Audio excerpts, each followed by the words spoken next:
On Tuesday afternoon, the GOP chair of the Senate Health Committee announced that he would soon begin holding hearings to examine ways to stabilize the individual insurance markets. And that is significant, Elaine, because up until now, Republicans have not been willing to consider any changes to Obamacare that do not involve repeal.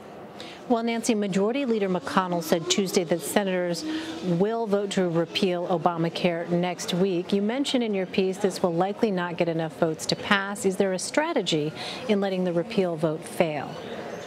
Yes, there are a couple of thoughts behind it. First of all, he has a number of Republicans within his own conference who were all for the first two versions of the repeal and replacement plan, and they're very frustrated that both of those plans have been essentially decimated by the opposition of about a dozen or so members of the Senate Republican caucus. And so they say everyone should have to show where they stand. When push comes to shove, are they really going to vote against something that the Republican Party has been promising for 7 years? They feel there should be some consequences, that these moderate and conservative members who've been holding out should feel the heat a little bit for not being willing to go along with their party. Then, beyond that, Leader McConnell needs to be able to prove to Republican voters, to Republicans in the House, and frankly, to the President of the United States,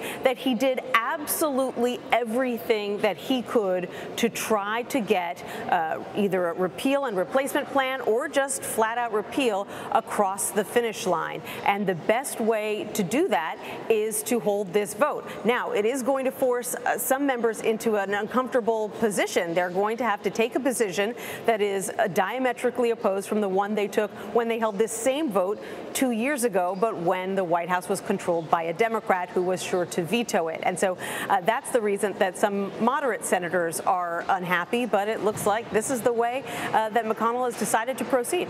So, Nancy, you alluded to it there, but if many of these same senators voted to repeal Obamacare in 2015, what's different now?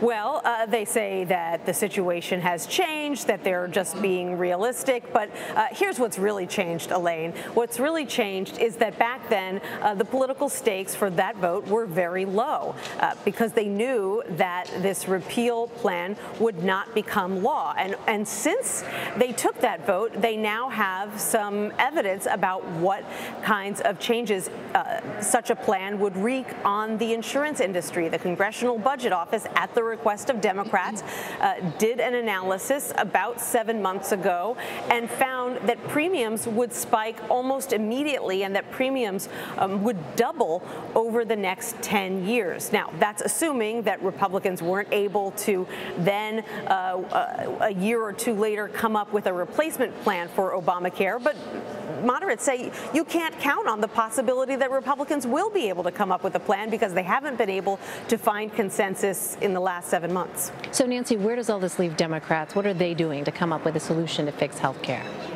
Well, they say that they've had a number of ideas all along, some of which they believe that they can find some buy-in from Republicans, and they've essentially been watching from the sidelines and hoping that what we're seeing now is exactly what would happen, that Republicans would discover that it's much harder to replace this law that they have been demonizing for the past 7 years than they've claimed. And so Democrats say they are eager to work with Republicans. A number of Republican leaders dispute that. But if Lamar Alexander, the chair of the Health Committee, does in fact start holding these hearings, that is really going to be a big change around here. Up until now, you've had these two parties really stuck in their camps. Democrats for years not even admitting that there were any problems with Obamacare, and Republicans saying they wouldn't do a thing to fix it unless they could repeal it first. So it seems that the two sides may now be bowing to reality. All right, Nancy Cordes on Capitol Hill for us. Nancy, thanks. You're welcome.